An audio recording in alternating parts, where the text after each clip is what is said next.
uma das meninas da esperança. Elas estão ficando rotuladas, conhecidas assim. Ela já está aqui conosco. Bom dia, Camila Moraes. Oi, irmão Alan. Bom dia para você, bom dia para quem está em casa. Isso mesmo, as meninas da esperança. As meninas da esperança. A gente precisa de esperança nesse momento, né? Não tenha dúvida. O Alisson falou isso tão bonito, né, Camila?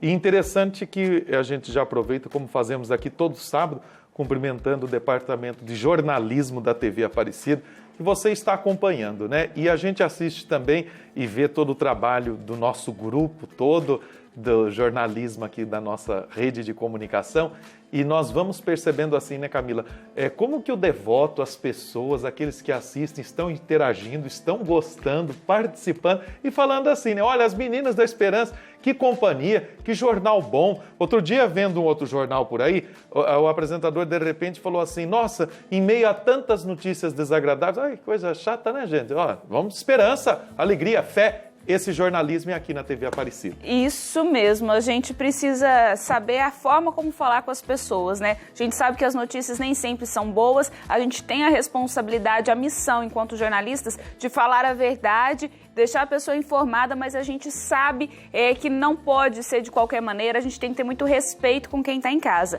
E aproveitando, irmão, a gente já começa falando da situação do país hoje em relação à nossa política, porque ontem o ministro da Saúde, Nelson Teich, pediu demissão do cargo de ministro da Saúde em menos de um mês. Então, ontem ele teve uma reunião no período da manhã com o presidente Jair Bolsonaro e logo em seguida ele fez esse pedido de demissão. Um dos motivos seria a divergência em relação ao uso da cloroquina, que é um medicamento que tem sido utilizado em alguns casos do coronavírus. O presidente Jair Bolsonaro é a favor da utilização para todos os pacientes, enquanto Nelson Teich diz que não, cada caso é um caso e esse uso precisa ser bem administrado, até porque a cloroquina, ela pode desencadear problemas cardíacos nas pessoas. Então, a principal divergência aí é em relação à utilização desse medicamento, que é o uso da cloroquina. Então, em menos de um mês, nós temos aí a troca de outro ministro da Saúde. No momento, está como ministro da Saúde o general Pazuello. Ele era o número 2 do Ministério da Saúde, era o secretário executivo do Ministério da Saúde, então ele assume de forma interina o Ministério da Saúde. Ainda não se sabe se vão colocar outro ministro da Saúde ou se ele fica até o fim da pandemia. O fato é, a gente vive uma situação caótica na nossa saúde e aí a gente tem a troca, mais uma vez, de um ministro da Saúde. É claro que isso, né, Camila, de fato é uma coisa assim muito... A gente percebe que está tendo um desequilíbrio aí na política, nesse cenário, e é bom conversar disso aqui na TV Aparecida, porque aqui é a casa daquela que é a padroeira do país. Aquela imagenzinha que foi restaurada, e nós estamos precisando de restauração para que a esperança, para que políticas públicas justas aconteçam, né? Eu pude acompanhar algumas manifestações nas redes sociais referentes a esse pedido de demissão do ministro Teich, e daqui um pouco a gente viu, inclusive, Dom Valmor dizendo, olha, nós estamos precisando de caminhos aí que pensem a cidadania, o bem comum. É importante a gente destacar que a gente tem conversado com muitos bispos, né, na Central da Esperança. Está sendo muito bom isso. Esse momento não é um momento da gente entrar numa crise política, não é um momento da gente discutir esse ou esse político, esse ou esse partido, esse momento da gente pensar na saúde do país e nas pessoas que estão sofrendo com o coronavírus. A gente já ultrapassou aí mais de 15 mil mortes, né? Então, assim, são mais de 100 mil casos da doença no país. A gente sabe, é triste a gente falar esses dados, mas a gente precisa falar justamente para as pessoas terem a consciência de ficar em casa, sabe? Utilizar a máscara, ter muita higiene com as mãos.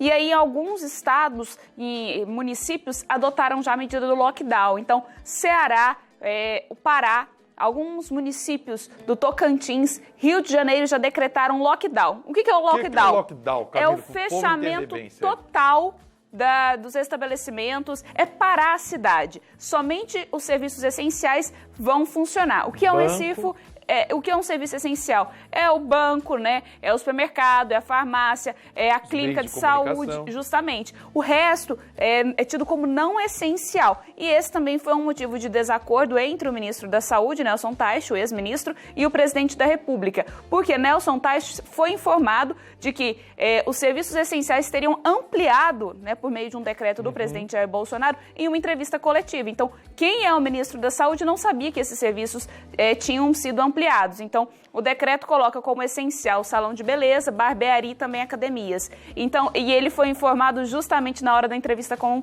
os jornalistas, né? Então, isso também foi mais um desequilíbrio e um desgaste na relação do Ministério da Saúde. Mas a gente também tem que falar da nossa igreja, né, irmão? Porque essa semana foi uma semana celebrativa para toda a igreja no mundo, porque dia 13 de maio foi dia de Nossa Senhora de Fátima. E a gente sabe que o Santuário de Fátima também é um grande santuário mariano, recebe milhões de pessoas todos os anos, e esse ano a festa dedicada a Nossa Senhora de Fátima foi diferente, porque as pessoas acompanharam as celebrações por meio da internet, por meio dos canais oficiais do Santuário de Fátima em Portugal. Isso não impediu de que as pessoas pudessem rezar e também colocar todas as intenções relacionadas ao mundo hoje. Interessante, irmão, que o cardeal, o arcebispo de Fátima, ele citou as mensagens, né, de Fátima, quando ela apareceu aos 3 pastorinhos, as pessoas viviam o contexto da Primeira Guerra Mundial. Então era muito sofrimento, muita medo, ansiedade, mortes. E naquela época, Fátima falava, né, que as pessoas precisavam rezar incessantemente, né, consagrando-se ao coração de Maria, né, ao Sagrado Coração de Jesus, pedindo misericórdia, pedindo perdão, rezando, porque o coração de Jesus estava sendo machucado com tanta tristeza.